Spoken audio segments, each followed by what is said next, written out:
जब मैं नया नया इस फील्ड में आया, जिस तरह जब हम यूनिवर्सिटी से निकले तो सबसे बड़ा प्रॉब्लम पता क्या आता है, ये नहीं समझ आती कौन सी किताब पढ़ें।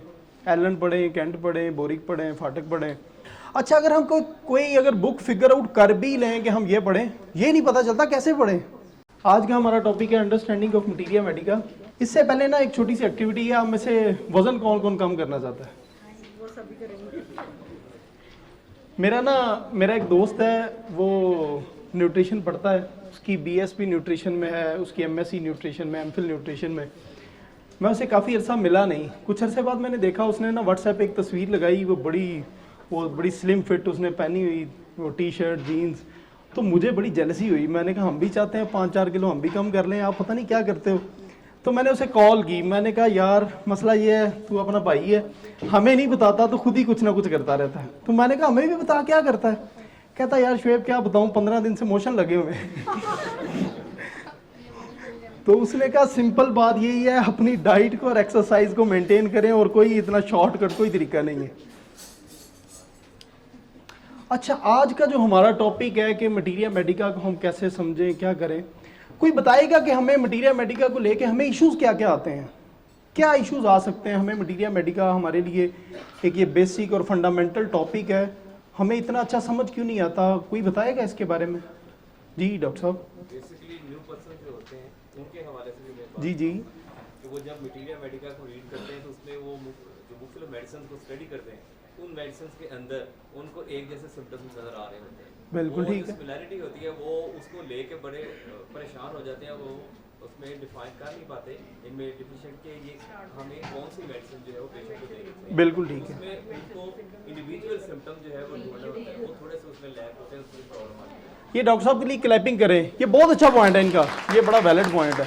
और इसके अलावा जी डॉक्टर साहब। इसके अलावा पोटेंसी के हवाले से भी है कि पोटेंसी जी। कौन सी इस्तेमाल करनी है। जी ये भी है। और इसके अलावा कोई बात? चले मैं आपको कुछ बताता हूँ। जी जी डॉक्टर साहब। कि मटीरिया मेडिका समझना, ठीक है ना, वही बात कि स्टूडेंट जो होता है, जब बंदा, हम भी स्टूडेंट थे ना, तो ऐसे ही लगता था कि सारी मेडिसिन एक जैसी हैं। बिल्कुल बिल्कुल। ये सबके लिए एक पैगाम है कि बगैर उस्ताद के ये समझना वाकई मुश्किल है। बिल्कुल। जब बंदा प्रैक्टिस में आता है तो किसी न किसी उस्ताद को लेकर आना चाहिए, बिल्कुल। उसके पास प्रैक्टिस कर लेनी चाहिए थोड़े बहुत अरसे के लिए। बिल्कुल। वहाँ से आपको पॉइंट्स मिलेंगे कि कैसे इसको समझना है। तो मेरी नज़र में तमाम मटीरियल अच्छे हैं, लेकिन डॉक्टर कैंट जो है वो बहुत लंबा मटीरियल जी जी बिल्कुल। वो इतना का याद करा देता है, इतने को पॉइंट्स याद करा देता है कि बंदे को खुद ही समझने आना लग जाता है। लेकिन उससे पहले जो मेन चीज़ होती है वो फीचर्स होती है उसकी। बिल्कुल। तमाम मेडिसिन जो होती है ना, वो पहले उसकी फीचर्स देता है कि इस मेडिसिन के ये फीचर हैं। बिल्कुल ठीक है। इनको लें तो फिर इंशाल्लाह मटीरिया मेडिका आसान हो जाएगा। बिल्कुल। फिर आप डिफरेंशिएट कर। ये डॉक्टर साहब के लिए भी क्लैपिंग करें, क्योंकि ये लोग सीनियर लोग हैं, इनकी प्रैक्टिकल विजडम है, इन लोगों ने इन सारे मसाइल से निकल के जो इनके सोल्यूशन इनके पास आए, ये वो लोग शेयर कर रहे थे। जी डॉक्टर साहब। सर, इस तरह के अगर आप देखते हैं ना, हर शख्स की एक पर्सनैलिटी है। जी लेकिन इसी तरह हम मेडिसिन को लेके उसकी पर्सनैलिटी के मुताबिक चलते हैं। जिंदाबाद जिंदाबाद। मेडिसिन की एक अपनी पर्सनैलिटी, बिल्कुल। उसको अगर आप स्टडी करके चलते हैं तो फिर हर केस को आप अच्छे तरीके से ले सकते ये भी बहुत अच्छा पॉइंट, डॉक्टर साहब के लिए भी क्लैपिंग करें।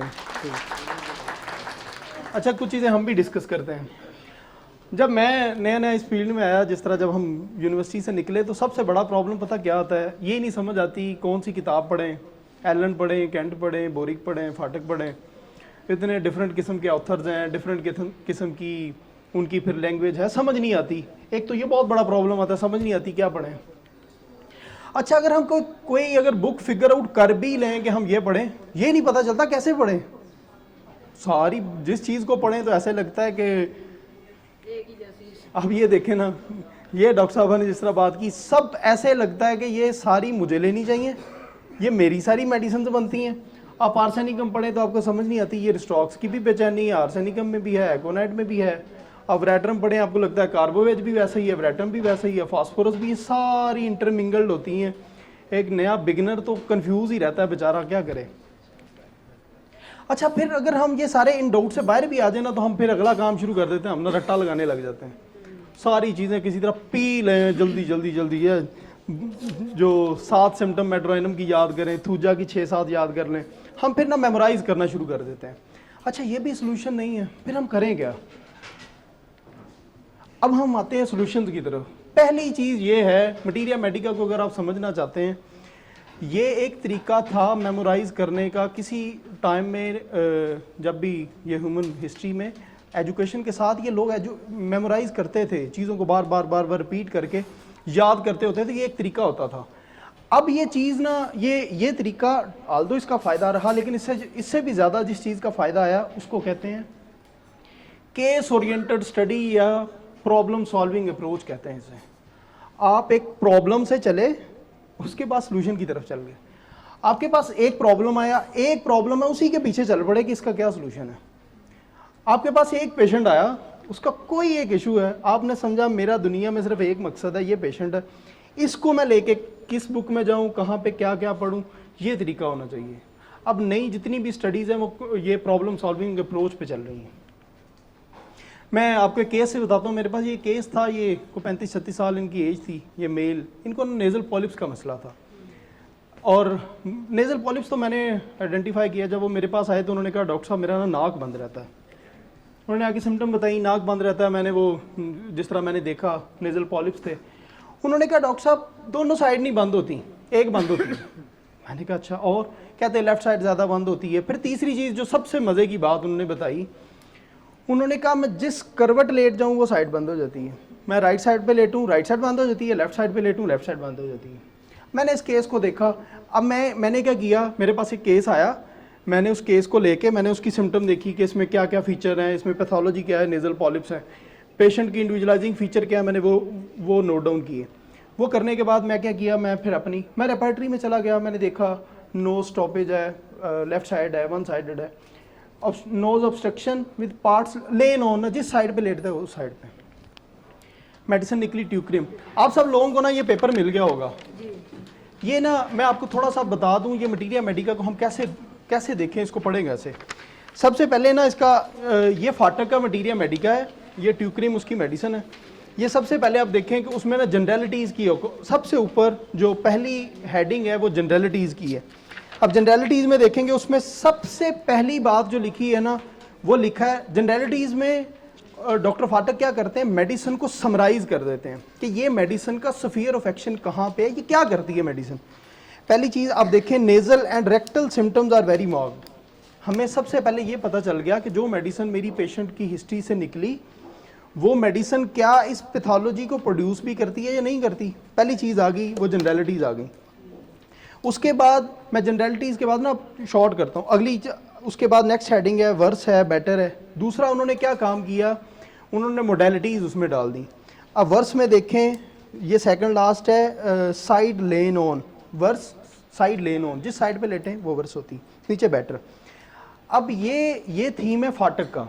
वो क्या करते हैं, सबसे पहले एक जनरलिटीज़ समराइज कर दिया, फिर उसके बाद मोडेलिटीज़, उसके बाद वो जिस तरह एनाटोमिकल हम कैटेगराइजेशन करते हैं या हनीमन स्कीमा भी कहते हैं, हेड टू टो चलते हैं। डॉक्टर साहब एक मिनट आइएगा, ये ना हेड टू टो चलते हैं, ये मटीरिया मेडिका, इसको हनीमन स्कीमा भी कहते हैं। सबसे पहले जिस तरह ये डॉक्टर साहब हैं, अब ये क्या किया, वो उन्होंने पहले माइंड का चैप्टर लिया, उसके बाद उन्होंने हेड लिया, फिर आइज़ ली, फिर नोज़ ली, फिर माउथ, फिर फेस लिया, फिर इसके बाद आप देखते रहेंगे ना, फिर नीचे नीचे ग्रेडिंग करते रहे। वो ग्रेडिंग, डॉक्टर साहब बहुत शुक्रिया, इनके लिए क्लैपिंग करें, ये हमारे बड़े सीनियर साथी। हम ना इस तरह मटीरिया मेडिका को पढ़ते हैं। अब मैंने क्या किया, मैंने केस लिया नेज़ल पॉलिप्स का, वो लेने के बाद अब मैं मटीरिया मेडिका में आया। हमने सारा कुछ नहीं पढ़ना होता, हमने पढ़ के बर्डनाइज नहीं करना होता अपने आप को। केस आया, देखा नेज़ल पॉलिप्स का केस है, आपने उसकी जनरलिटीज़ देखी, मोडेलिटीज़ देखी और डायरेक्ट सिर्फ नोज़ के चैप्टर में चले जाएं बस। हम क्या करते हैं कि कोई एक केस आया, हमने हेड टू टो सारा कुछ ही शुरू कर देना होता। हम फंस जाते हैं, हम तो कहते हैं मुझे याद ही नहीं होता, मुझे होम्योपैथी की समझ नहीं आती।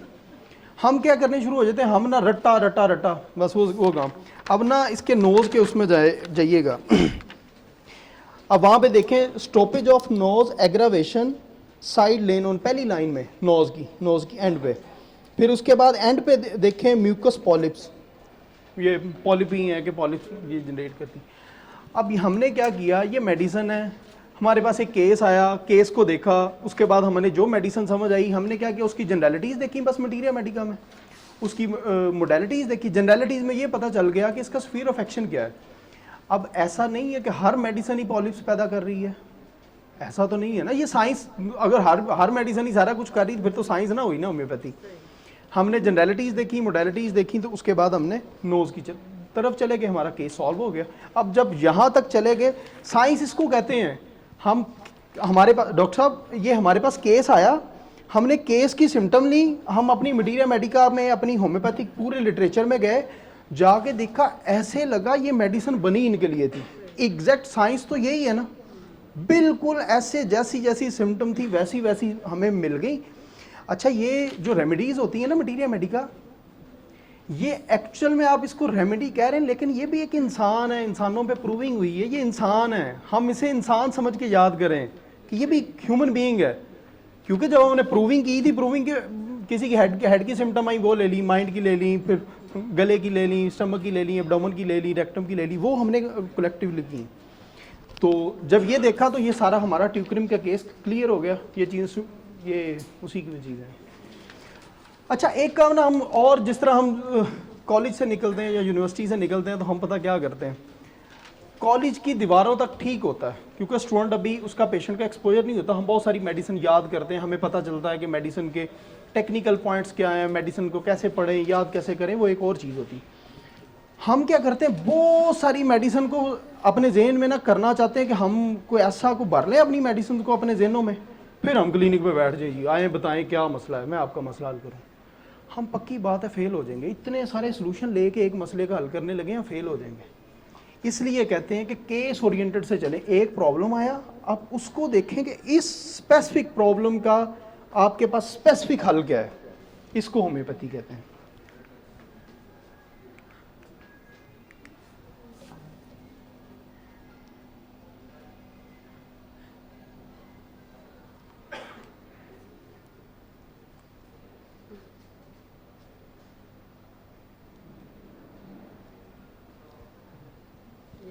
इसका होम्योपैथी से कोई ताल्लुक नहीं, ये वॉलीबॉल का मैच देख रहे हैं।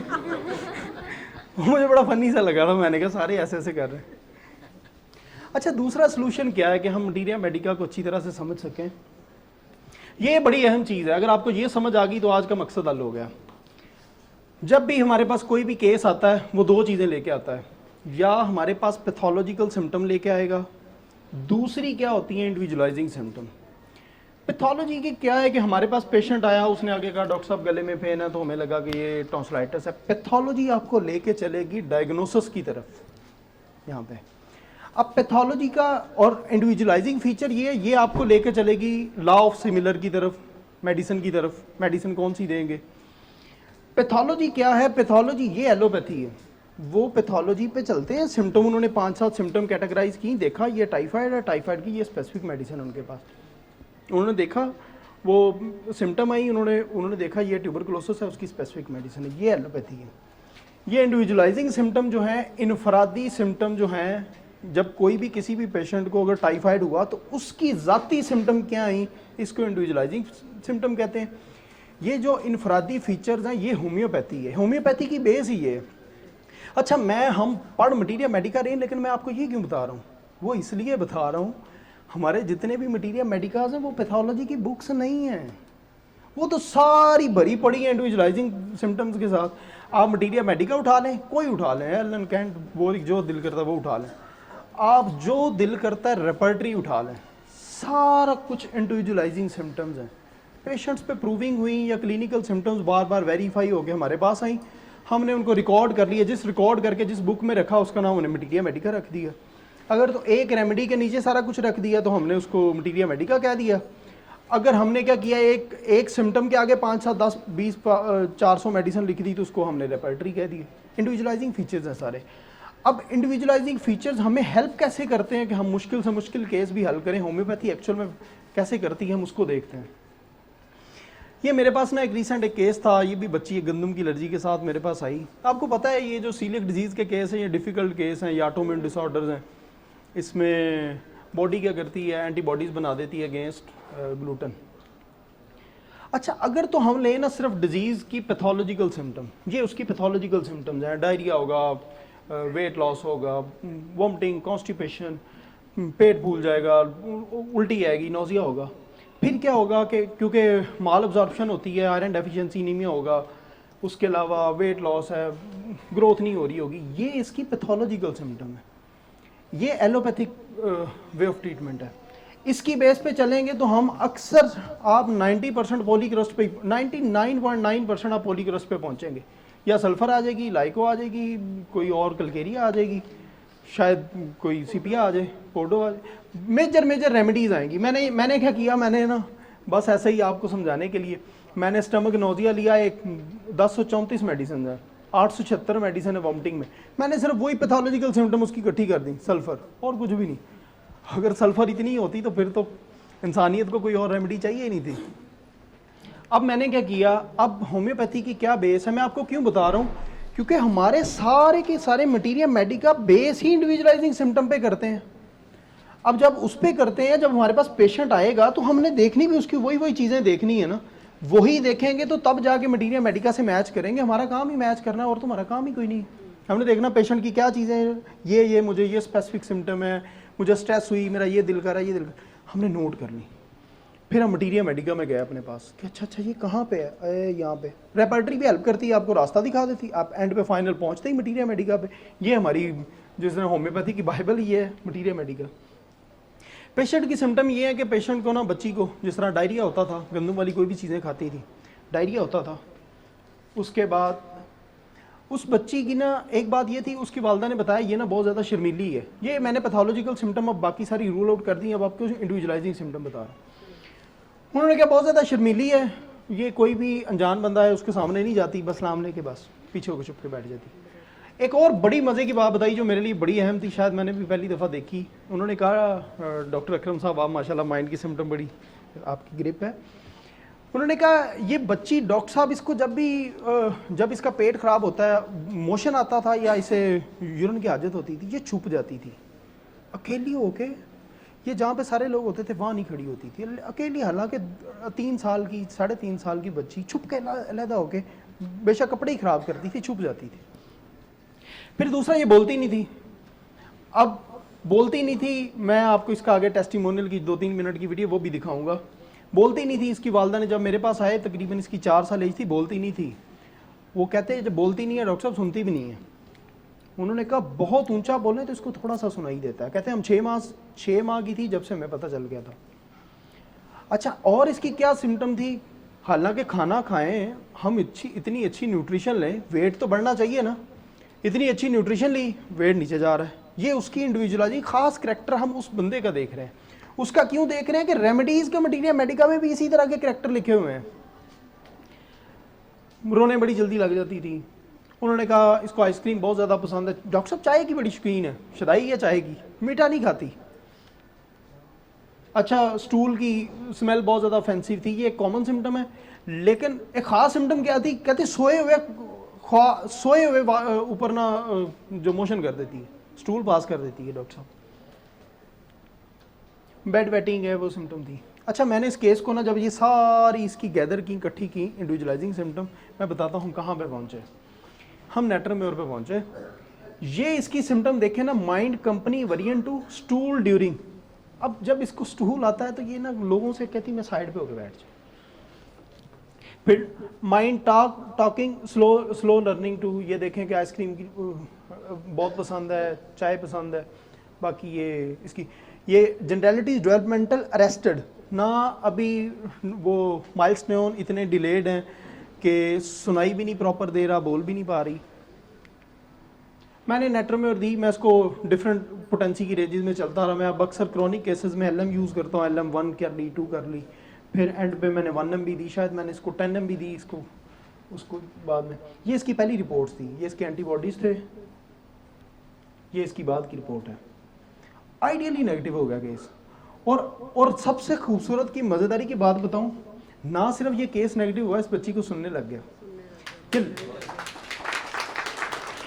अच्छा, ये अभी इनका केस नेगेटिव नहीं हुआ था क्योंकि इसको सुनने लग गया। तो मैंने लिया कि बहुत पेशेंट मैंने देखे, वो भी मैंने कल परसों भी देखा उनको, कोई भी रिलेटिव होता है वो कहते उधर जाएं। जी बाजी, जी बाजी आप बताइएगा कि आप होम्योपैथी में कैसे आए और कब से आपकी बच्ची को मसला है, आपको कैसे पता चला और कैसा आपका एक्सपीरियंस रहा होम्योपैथी का, आपका तजर्बा कैसा रहा, कितनी देर आपने मेडिसिन दी और क्या हाल है आपकी बच्ची का? अस्सलाम वालेकुम जी। मेरी बेटी को सुनता नहीं था 6 माह की उम्र से, और 9 अच्छा। माह की उम्र से मुझे पता चल गया था कि इसको मोशन बहुत ज्यादा लगते थे। इसका टेस्ट हुआ तो पता चला इसको वीट एलर्जी है। फिर हमने एलोपैथिक दवाई यूज की तो उन्होंने कहा ये लाज है, सारी जिंदगी साथ चलेगी। तो हाँ, मैं बहुत परेशान थी। फिर मुझे किसी ने मशवरा दिया होम्योपैथिक का, तो मैं यहाँ गोजरा में आई हूँ डॉक्टर साहब के पास। फिर 8 माह की मैंने मेडिसिन की है, तो इंशाल्लाह मेरी बेटी का टेस्ट क्लियर आ गया, माशाल्लाह बिल्कुल ठीक है। अच्छा, अब ये गंदम खा रही है? हाँ जी, 6 माह से खा रही है। 6 माह से गंदम खा रही है और हाँ जी। अल्हम्दुलिल्लाह इसका टेस्ट नेगेटिव। मैं आपको इस केस की एक खास बात बताऊं जो मेरे लिए भी बड़ी एक सरप्राइजिंग थी कि ये वो बच्ची है, ये आयजा, ये हमारे, इसको सुनता नहीं था, ये बहुत ऊंचा बोलते थे, तब ये बच्ची जाके सुनने के काबिल होती थी, इशारा से समझती थी। इशारों से समझती थी। हाँ जी। जी, और ये जब सुनती ठीक नहीं थी तो फिर इसका बोलना भी बेहतर नहीं था, ये बोलती भी नहीं थी। कोई लफ्ज नहीं बोलती थी। अब 8 माह पहले तो ये पानी का लफ्ज भी नहीं बोलती थी, अब तो माशाल्लाह हर चीज कहती है, नाम लेती है हर चीज का। अच्छा। रोटी, पानी, मम्मा, बाबा, आपियों के नाम लेती है सबके तकरीबन। अच्छा, हाँ जी। अब अगर इसे बुलाएं तो ये सुनती है? हाँ जी, माशाल्लाह थोड़ा सा ऊंचा सुनती है लेकिन सुनती है माशाल्लाह। पहले तो बहुत बेहतर है, 8 बहुत माह से बहुत बेहतर है।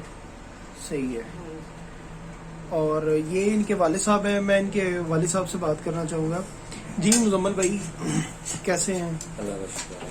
अच्छा, कैसा एक्सपीरियंस रहा आपका होम्योपैथिक के साथ इस बच्ची को लेके? बहुत अच्छा एक्सपीरियंस रहा। पहले काफ़ी डॉक्टरों के पास जाते रहे हैं, चेक करवाया, इलाज वगैरह, सब ने यही कहा कि ये लाइलाज है। लेकिन जब से ये होम्योपैथिक इस्तेमाल किया तो अल्लाह का शुक्र है, बहुत अच्छा है। यानी अब आपकी बच्ची गंदम भी खा रही है ये और गंदम भी खा रही है, हर चीज़ ये तो खा रही है जो पहले मना थी। अब माशाल्लाह बच्ची का वेट भी पहले से बेहतर है। बिल्कुल जी, माशाल्लाह बहुत पहले अच्छा 2 है। वाले खाती थी, मोशन लग जाते थे, अब तो अल्लाह का शुक्र है, अब ये रोटी पूरी सही खा लेती है। सही माशाल्लाह। अब ये सारी गंदम वाली चीजें, रोटी, ब्रेड, चावल, हर चीज चावल तो खैर गंदम में नहीं आते, फिर यानी केक, शेक, बिस्किट खा लेती है, ऐसी चीजें। हाँ जी, अल्लाह का शुक्र है। चलें जी, बहुत शुक्रिया। और ये वीडियो बनाने का मकसद ये है कि हम लोगों को एजुकेट कर सकें, लोगों को बता सकें, तो आपका बहुत शुक्रिया। तब पता चल गया था इसको सुनता नहीं था, और मेरे लिए ये पहला केस था और इतना इंटरेस्टिंग था, बच्ची को सुनने लग गया।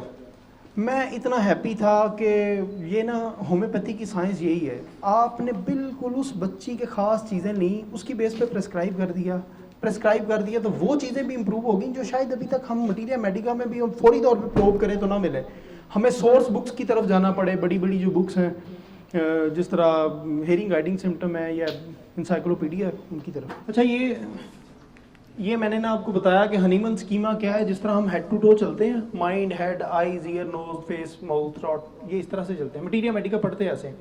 अब हमने जो केस देखा नेटरमेयर का, हम थोड़ा उसको वेरीफाई कर लें मटीरिया मेडिका से। ये मटीरिया मेडिका फाटक का जनरलिटीज़ में जाए ना, सबसे पहली बात उन्होंने क्या लिखी है, मेडिसिन को समराइज़ की है, कॉमन साल्ट है, प्रोफाउंडली अफेक्ट्स द न्यूट्रिशन।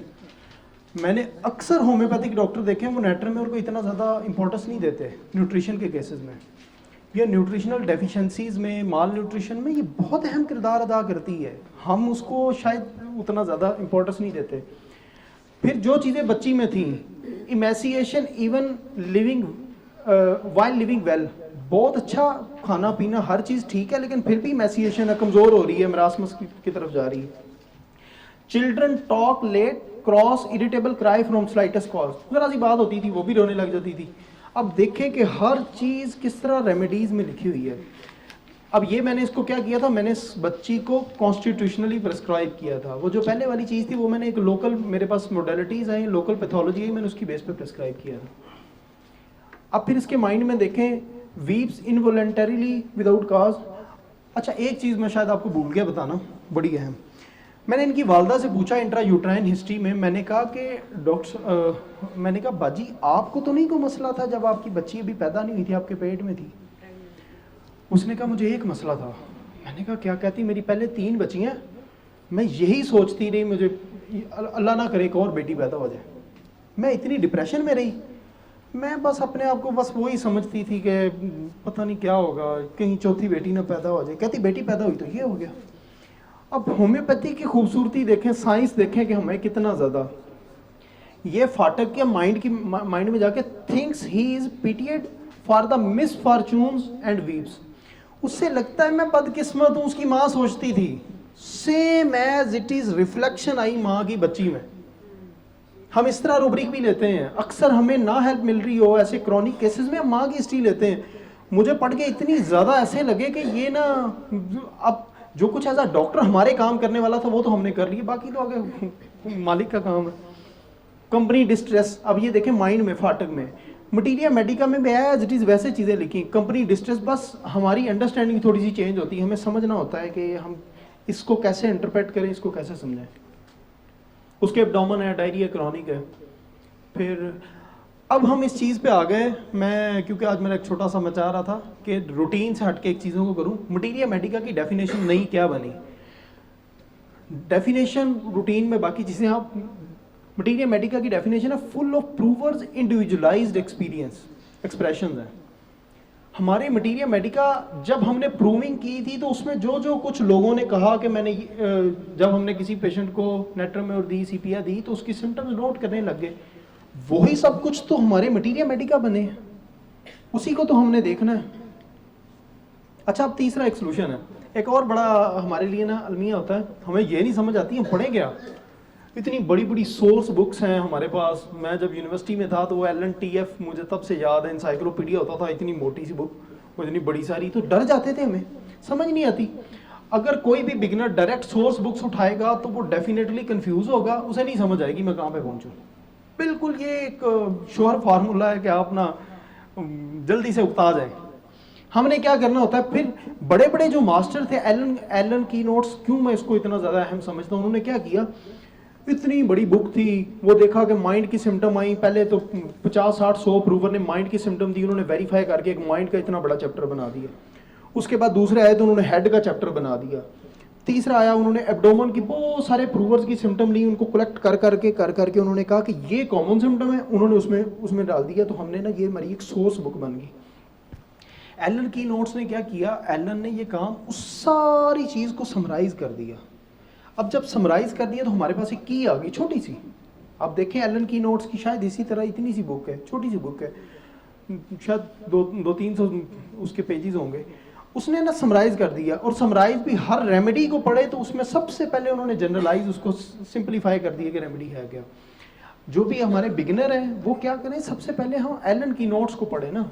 हम फौरी तौर पे इतनी बड़ी बड़ी मटीरिया मेडिका प्योरा क्यों नहीं पढ़ा आपने, आपको तो होम्योपैथी समझ ही नहीं आई। कई लोगों को इस तरह की भी चीज़ें हैं। शायद एक अगर हम बिगिनर लेवल पे मटीरिया मेडिका प्योरा की तरफ चले जाएं तो मुझे लगता है हम कंफ्यूज हो, हम किसी और तरफ चले जाएंगे। हम थ्योरेटिकली शायद पता नहीं चैंपियन बनने चले जाएंगे, लेकिन ना प्रैक्टिकली हम उतना अच्छा शायद रिजल्ट्स प्रोड्यूस ना कर सकें। मैं कहता हूँ पार्ट 1 पे ना जितने बिगिनर हैं, जो सीनियर साथी हैं वो तो सारी बात है, उनका एक्सपीरियंस हो गया, वो तो अब किसी भी बुक से जाएं उनको आइडिया है, उन्होंने बाहर कहाँ से आना है। एलन की नोट्स को पढ़ें, नैश को पढ़ें, फिर डॉक्टर साहब ने जिस तरह कैंट का बताया, कैंट को पढ़ें, ML टाइलर को पढ़ें, फाटक को, बोरिक को। ऐसी बुक्स, अभी छोटी छोटी बुक्स है ना, इनको पढ़े, समझ लें इनको। जब इनको हमें आइडिया होगा, समझना इनको कैसे है। एक तो केस से जाना है इनके पास भी, वैसे नहीं जाना। अगर वैसे ही आप लोग पढ़ने शुरू कर देना, मैंने कई लोग देखे हैं होम्योपैथिक में, आजकल क्या पढ़े, आजकल ना मैंने ना वो फलां बुक शुरू की हुई है, सवाए हमने भूलने के हमारा उससे कोई काम नहीं होता। आपने कोई एक केस देखा, आप ये 6, 8, 10 किताबों में चले गए, आपको परमानेंट आपकी मेमोरी में चला गया। अंडरस्टैंडिंग इसको कहते हैं। अदरवाइज बाकी फिर मेमोराइजेशन है, रट्टे हैं। समझना तो इसी को कहते हैं ना, पक्का ब्रेन में छप जाए कि यही है। अब नेट्रोमेयर मेरे माइंड में छप गया कि यही नेट्रोमेयर बच्ची है, इस तरह के रिजर्व हो सकते हैं, इस तरह के हो सकते हैं, इस तरह के। मैं 10-20 और नेट्रोमेयर के केस देख लूँ तो मैं वहां से नेट्रोमेयर को पहचान लूँगा, ये नेट्रोमेयर। इसको प्रैक्टिकल विजडम कहते हैं। अब हमारा टेक होम मैसेज क्या है कि सबसे पहले हमने प्रेस्क्राइब करना है इंडिविजुअलाइजिंग सिम्टम पे। इंडिविजुअलाइजिंग सिम्टम को अहम समझना है, पेशेंट आए उसी को देख के उसी को मटीरिया मेडिका में लेके जाना है। अगर हम पैथोलॉजी की तरफ जाएंगे, पैथोलॉजी हमें डायग्नोसिस की तरफ लेके जाएगी, हमें एलोपैथी के तर्ज पे प्रैक्टिस पे हम चले जाएंगे तो शायद हम होम्योपैथिकली जो इसकी मिरास है, जो इसकी खूबसूरती है, वो शायद हम अचीव ना कर सकें। और अगर इंडिविजुअलिटी पे रहेंगे तो हम डायरेक्ट लॉ ऑफ सिमिलर में चले जाएंगे। लॉ ऑफ सिमिलर में चले जाएंगे, पूरी होम्योपैथी की आपके पास विंडो खुल जाएगी, पूरा आपके पास आप जितना मर्जी उसमें घूमे फिरें। फिर केस ओरिएंटेड स्टडी करनी है। ये माय डियर फ्रेंड्स बड़ी एक आपको बताऊं, केस से चला करे पीछे, रैंडमाइज ना पढ़ें। मैं तो सुजेस्ट करता हूँ रैंडमाइज पढ़ने से स्वाय कन्फ्यूजन के हमें कुछ भी नहीं मिलता। आप पढ़ के देख लें, आप 2 किताबें पढ़ लें, उसके बाद आप आंखें बंद करके देखें आपने क्या सीखा। शायद आप कहेंगे मुझे समझ नहीं आ रही क्या था, उसकी कौन सी उसकी सिम्टम थी, उसकी सिम्टम कौन सी थी, वो किससे मैच होती थी। जब आपके पास केस आएगा, आपने केस से पीछे जा गए ना मटीरिया मेडिका में, आपको तब वो बंदा भी याद रहेगा, ये रेमेडी भी याद रहेगी, आपको लाइन भी याद रहेगी किस लाइन में हमने क्या पढ़ा था। अच्छा, बिगिनर के लिए ये है कि एलन की नोट से शॉर्ट बुक्स पढ़ें, अभी बहुत सारी हैवी बुक की तरफ ना जाए। ये बस मैं एक चाह रहा था एक छोटा सा ओवरव्यू दूं, ये आज के लिए इतना ही। अगर किसी का कोई क्वेश्चन हो तो।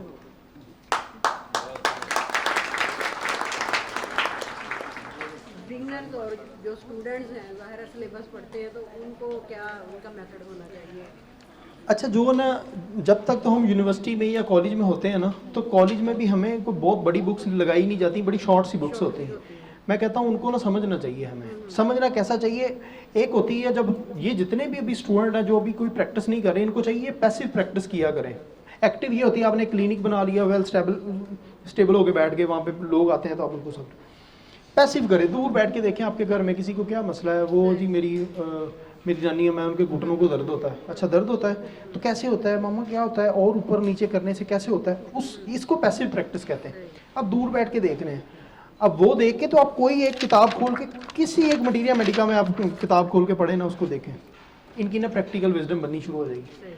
वही चाहिए हमें थ्योरेटिकल या मेमोराइज किया हुआ बहुत सारा डाटा तो चाहिए नहीं, वो तो रेपर्टरी है। आप सिर्फ रेपर्टरी की आपको कमांड आ जाए तो आपके पास पूरा होम्योपैथिक लिटरेचर आपकी उंगलियों के नीचे है। कोई और क्वेश्चन? जी डॉक्टर साहब।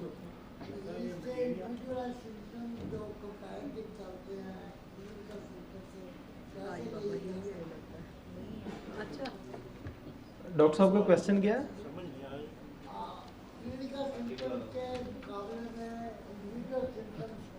मियाँ साहब आगे आ जाओ, आगे आ जाओ।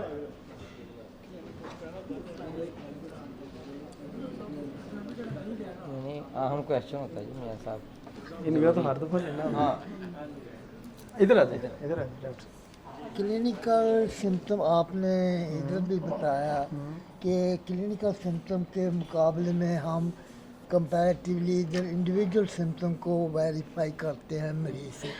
तो मैं ये कहता हूँ कि एक्यूट या क्रॉनिक में मरीज से इंडिविजुअल सिम्टम कैसे लिए जा सकते हैं ताकि उसकी पिक्चर हमारे सामने आ जाए। अच्छा, डॉक्टर साहब का क्वेश्चन ये है कि जो हमारे पास केस आते हैं एक्यूट में और क्रोनिक में, एक उनके पैथोलॉजिकल सिम्टम होती हैं, उनको इंडिविजुअलाइजिंग सिम्टम से डिफरेंशिएट कैसे करें, एक्यूट में क्या करें। सबसे पहले एक्यूट में ना, जब आपके पास कोई केस आए, काजेशन आप 99% आप कोशिश करें ना, आपको काजेशन मिल जाएगी या काज मिल जाएगी फौरी तौर पे। अगर कॉज नहीं मिलेगी उसका अफेक्ट मिल जाएगा। मतलब आपको किसी एक बंदे को चोट लगी और उसके ब्रूजेस बन गए, कॉज क्या थी, उसके कोई हथौड़ा लगा या कोई गिर गया, अचानक से सीढ़ियों से गिर गया, लगा, तो अब कॉज भी मिल गई, अफेक्ट उसका मिल गया, ब्रूजेस बन गए, और उसने कहा डॉक्टर साहब मुझे ना टच ना कीजिएगा, दर्द होती है डॉक्टर साहब, ये देखें, आपको पता लगा ये आर्निका का फीचर है। अच्छा, अब क्रॉनिक केस में क्या होता है, क्रॉनिक केस में ना अक्सर हमें डायरेक्ट कॉज भी नहीं पता हो रही होती, पेशेंट 2-3-4 साल से सफ़र कर रहा होता है, उसे खुद भी नहीं पता हो रहा होता। फिर हम क्या करते हैं, हम पेशेंट की जनरलिटीज़ में मूव करते हैं, फिर हम पेशेंट का माइंड समझते हैं, उसकी जनरल, उसका थर्स्ट उसकी समझते हैं, उसकी भूख समझते हैं, उसका पर्सपिरेशन समझते हैं, उसके लेटने का अंदाज समझते हैं, ये समझते हैं उसकी सिम्टम अपीयर कब होती हैं, मॉर्निंग में होती है, इवनिंग में, मून से तो नहीं इसका कोई कनेक्शन। मैंने ऐसे केसेस देखे, एक एक्जिमा का केस था, उन्होंने कहा जब फुल मून होता है तो मेरा एक्जिमा बढ़ जाता है। क्रॉनिक केसेस में फिर हम ये चीज़ें देखते हैं, फिर हम एग्जैक्ट पैथोलॉजी दे क्लोज जो सिम्टम होती हैं अक्सर हम उससे भी हट जाते हैं। अब मैं, ये जो मेरे पास बच्ची आई, जिस दिन मेरे पास आई थी, इसने तो गंदम भी छोड़ी हुई थी 1 साल से। अब तो जीआईटी की सिम्टम भी नहीं थी, सिर्फ एक सिम्टम उसकी वालदा ने बताई थी कि जब इसको मोशन पहले आते थे तो ये झुक जाती थी। अब तो मैंने इसकी सारी जो सिम्टम ली वो तो अब ली, इसकी अदर देन पैथोलॉजिकल सिम्टम लेके उसकी बेस पे प्रिस्क्राइब किया। सिर्फ वो पैथोलॉजी की एक सिम्टम मिली कि जब उसको मोशन भी आते थे तो उसका इजहार एक स्पेसिफिक था, वो एक मुझे मिल गया था। बाकी मैंने क्या लिया, उसका माइंड कैसा है, वो लोगों से मिलती नहीं है, वो थोड़ी रिजर्व रहती है, फिर उसकी माँ की एक हिस्ट्री मिल गई मुझे। ये सारी इंडिविजुअलाइजिंग सिम्टम थी जिसकी बेस पे प्रेस्क्राइब किया होम्योपैथिकली इसको। ये बच्ची नेगेटिव हो गई अल्हम्दुलिल्लाह। और डॉक्टर साहब आपका क्वेश्चन जी जी जी जी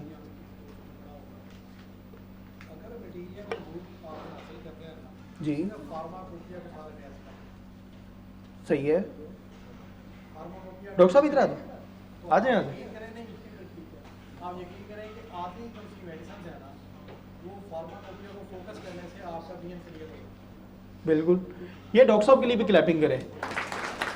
असल ना मैं डॉक्टर साहब आपकी बात से एग्री करता हूँ। असल में ना जब हम बहुत सारे कुछ लोग, क्योंकि मैं एक को 7-8 साल हुए तो मैं अभी अपने आप को बिगिनर समझता हूँ, क्योंकि जब हम बिगिनिंग पे होते हैं ना तो जो मिसाइल बिगिनिंग वाले बंदे को होते हैं ना, मैं अक्सर चाह रहा हूँ उन चीज़ों को एड्रेस करें। जो नए लोग हैं ना, जो सीनियर साथी हैं ना, इन्होंने अपनी अपनी या तो कंपनसेशन आ गई होती है या इन्होंने वो गिरते गिराते सीख ही लिया होता है कुछ ना कुछ, इन्होंने तैरना सीख लिया होता है। वो जो हमारे जैसे अभी धक्के शक्के खा रहे होते हैं, ये उनके लिए चीज़ें कि पहले सादा चीज़ों से ऊपर जाएं। अगर इनको फौरी तौर पे इनको कम्प्लेक्स में डाल देना तो ये लोग सारे फिर कहते हैं, अक्सर मैंने देखा हमारे यूनिवर्सिटी के कई हमारे फेलोज वो कहते हैं समझ नहीं आती क्या पढ़े इतनी मोटी मोटी किताबें। फॉर एग्जांपल अब जैसे कार्बोवेज मेडिसिन जी ये कहाँ से मिलती है, इसका ओरिजिन कहाँ से है, माउंटेन से मिलती है। अब एस्टिमेट अगर पेशेंट हो तो आप उसको दे के देखें कार्बोवेज, वो जबरदस्त उसका रिजल्ट मिलते हैं। कहने लगे कि जब तक आप फार्माकोपिया पर रिसर्च स्टडी करते हैं, आप को ले लें जर्मन फार्माकोपिया, बिल्कुल पाकिस्तान फार्माकोपिया भी अवेलेबल है, बिल्कुल सारे स्टडीज की। बिल्कुल बिल्कुल आप यकीन करें कि मेरे नज़दीक 75% picture of medicine will be clear after study the pharmacopoeia. बिल्कुल उसकी वजह है ना कि सेंटर ऑफ एक्शन जो है ना, जी जी बिल्कुल जी जी बिल्कुल ओरिजिन के ऊपर डिपेंड करता है। बिल्कुल। अगर इन्होंने कार्बोवेज की बात की है, इसी तरह आप किसी भी दवाई का आ जाइए इधर आ जाइए डॉक्टर साहब। कोई बात नहीं, सेंटर ऑफ एक्शन जो होगा ना, जी जी वो सराउंडिंग में साइलेंट सिम्टम पैदा करेगा जी लेकिन उसका मोड ऑफ एक्शन भी क्लियर होगा दवाई से। बिल्कुल। इसकी वजह ये है कि पोटेंसी की क्लियरेंस की बिल्कुल। पावर कितनी देनी है और एक अकॉर्डिंग टू सिम्टम जो है ना कि उस पेशेंट को कितनी उसकी विटैलिटी कम है। बिल्कुल। दो चीज़ों को जब तक क्लियर नहीं होगा उस वक्त तक पेशेंट क्योर नहीं हो सकता। बिल्कुल। जब तक हमें पता ना हो कि इसका सेंटर ऑफ एक्शन क्या है। बिल्कुल। अगर ट्यूबलिम हम बढ़ रहे हैं ना जी, वो फाइब्राइड के ऊपर क्यों असर करती है, ये तो उसका मोड ऑफ एक्शन है। बिल्कुल। तो अगर वो नेजल के ऊपर कर रही है या रेक्टल के ऊपर कर रही है जी, वो किसी भी फाइब्रोमा के ऊपर काम करेगी क्योंकि बिल्कुल। उसका एपिथेलियल टिश्यूज का ट्रैक बनता है। बिल्कुल। तो इनका कहने का मतलब ये है कि जब हम दवाई को पढ़ते हैं ना, जिसका ओरिजिन जानते हुए उसका ट्रैक भी एंड तक देखेंगे। मैं बिल्कुल 100% एग्री करता हूँ आपकी बात से। बिल्कुल फाइनली ये है कि हम उसकी पोटेंसी को पेशेंट की विटैलिटी के ऊपर लेके जाएंगे। बिल्कुल। दो ही चीजें डिफिकल्ट जी बिल्कुल। सिलेक्शन ऑफ रेमेडी, एक्चुअल पहले मेडिसिन होती है, बिल्कुल। सेलेक्ट होती है तो रेमेडी बनती है। ऐसा ही है। यानी कि पहले तो सारा मटेरियल मेडिकल मेडिसिन है, बिल्कुल। जब सिलेक्टेड होगी तो उसे हम रेमेडी कहते हैं। और सेकंड ये है कि उसकी पावर क्या है जो उसको क्योर तक लेके जाए। तो ये दो चीजें जो है ना डिफिकल्ट है किसी भी होम्योपैथ के लिए। बिल्कुल। अगर इनको वो जाने जो डॉक्टर साहब बात कर रहे हैं ना, ये बड़ी अच्छी बात उन्होंने कही कि ये हमें यहाँ तक लेके जा सकती है जिसका ओरिजिन हमें पता होगा। अदरवाइज जो है ना हम ना वो बीच बीच में से पकड़ रहे हैं। ये डॉक्टर साहब के लिए भी क्लैपिंग करें। ये माशाल्लाह हमारे सीनियर साथी हैं, आप दोनों लोगों का माशाल्लाह जी, आप लोगों का मैं 100% आप लोगों दोनों बातों से एग्री करता हूँ। ये ऐसा ही होना चाहिए। जब हम आहिस्ता आहिस्ता जब हम थोड़े कदम हमारे सेट होने लग जाते हैं, इन चीज़ों को फॉलो करना चाहिए। ये दोनों डॉक्टर साहब की बातें बड़ी ज़्यादा हैं जी सेंटर ऑफ एक्शन जो है ना जी, वो ब्लड है जी, लैक ऑफ ऑक्सीजन है।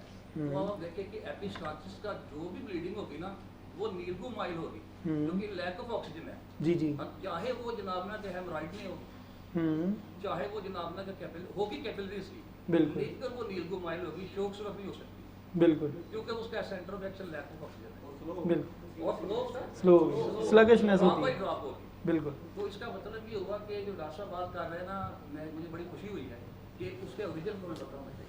मैं 100% एग्री करता हूँ डॉक्टर साहब दोनों की बातों से। बहुत शुक्रिया जी। मैं शायद मेरी बात में कहीं ये बात रह गई या मैं कोई इसका शायबाना कर रहा हूँ। इन्होंने कहा कि इंडिविजुअलाइजिंग सिम्टम में, क्योंकि मैंने काफ़ी सारी बात की, मैंने पैथोलॉजी की इतनी बात ज़्यादा नहीं की, मैंने कहा वो एलोपैथिक में चली जाती है। अच्छा, एज अ होम्योपैथिक डॉक्टर हमें दोनों का पता होना चाहिए, पैथोलॉजी का भी पता होना चाहिए। नहीं पता होगा तो हम बिल्कुल फेल होंगे। अगर मुझे इसकी ये सीलिक डिजीज को मुझे 6 साल ट्रीट करते हो गए, मुझे इसकी पैथोलॉजी का ना पता हो, सीलिक डिजीज बॉडी में जाके करती क्या है, एंटीबॉडीज क्या बनती, वेट लॉस क्यों होता है, आयरन डेफिशिएंसी नहीं क्यों होता है, मुझे नहीं पता होगा तो मैं बिल्कुल डेफिनेटली मैं लोगों को अंधेरे में ले जाऊंगा। ये मैं इनकी बात से 100% एग्री हूँ कि बिल्कुल पैथोलॉजी का पता होना चाहिए हमें। ये भी अच्छा, हमारी हर मेडिसिन मटीरियल मेडिकल में कोई मटीरियल मेडिकल उठा लें, 2 चीज़ें करती है, एक तो इंडिविजुअलाइजिंग फीचर और ये बताती है कि पैथोलॉजी क्या प्रोड्यूस करती है। अच्छा, जो पैथोलॉजी प्रोड्यूस करती है उसके स्पेसिफिक चीज़ें होती हैं। ये मेडिसिन की पैथोलॉजी के साथ ये कैरेक्टर्स होते हैं। ये दोनों चीज़ों को स्टडी करना बड़ा ज़रूरी है, बड़ी अहम है। डॉक्टर साहब, आपका शुक्रिया, आपने याद करवा दी। शायद मैं की बात